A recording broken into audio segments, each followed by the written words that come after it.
আমি সব ভাষাকে সম্মান জানাই, সব ভাষাকে সম্মান জানিয়ে বলছি, আমি বাংলার মাটিতে জন্মেছি, আমি বাংলা ভাষায় কথা বলবো, একবার নয় লক্ষবার, কোটিবার কোটিবার কোটিবার।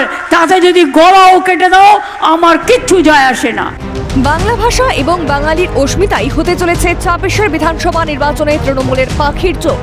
বৃহস্পতিবার নদিয়ার কৃষ্ণনগর থেকে ঝচালো বক্তব্যের মাধ্যমে এমনটাই বুঝিয়ে দিলেন মুখ্যমন্ত্রী মমতা বন্দ্যোপাধ্যায়। ২১শে জুলাইয়ের মঞ্চ থেকে ভাষা আন্দোলনের ডাক দিয়েছিলেন মমতা। বিজেপি শাসিত রাজ্যে বাংলা বললেই বাংলাদেশি বলে দাগানো শ্রমিকদের ওপর নির্যাতনের বিরুদ্ধে লড়াই চালিয়ে যাচ্ছে তৃণমূল। সেই আন্দোলনের ঝাঁজ দমতে দেবেন না মুখ্যমন্ত্রী। বিরোধীদের উদ্দেশ্যে দিয়ে রাখলেন স্পষ্ট হুঁশিয়ারি।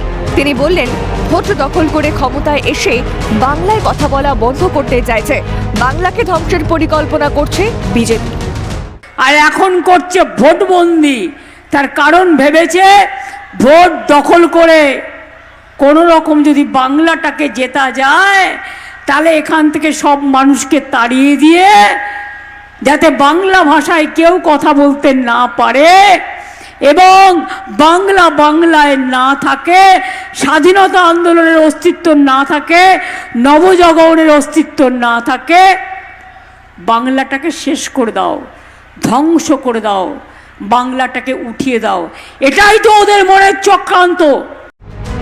এদিন কৃষ্ণনগরের সভামঞ্চ থেকে পরিযায়ী শ্রমিকদের বাংলায় ফিরে আসার আর্জি জানিয়েছে মুখ্যমন্ত্রী মমতা বন্দ্যোপাধ্যায়। তিনি বলেছেন, ভিন রাজ্যে গিয়ে অত্যাচারিত হওয়ার প্রয়োজন নেই, বাংলায় কাজের কমতি নেই, সরকার কাজের ব্যবস্থা করবে। পরিযায়ী শ্রমিক ফিরে এসছে, তাদের প্রতি পরিবারকে আমরা ৫,০০০ টাকা করে মাসে দিচ্ছি এবং তাদের আমরা ১০,০০০ জনকে জুট ইন্ডাস্ট্রিতে ট্রেনিং দিয়ে কাজেও লাগিয়ে দেবো, তাদের আমরা কর্মশ্রী প্রকল্পেও কাজে লাগাচ্ছি। বাইরে বসে কাঁদবার দরকার নেই, আর বিজেপির মার খাওয়ার দরকার নেই। ফিরে আসুন বাংলায়। বাংলা যখন বাংলায় এখন মনে রাখবেন, শিল্পের গতি, শিল্পের মতি, কর্মে গতি, কাজে গতি, সেলফ হেল্প গ্রুপের গতি, আনন্দধারার গতি।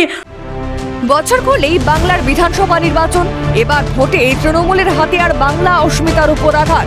এবার সেই অস্ত্রেই ফের শান দিলেন মুখ্যমন্ত্রী, তার বলার অপেক্ষা রাখে না। ক্যালকাটা নিউজ।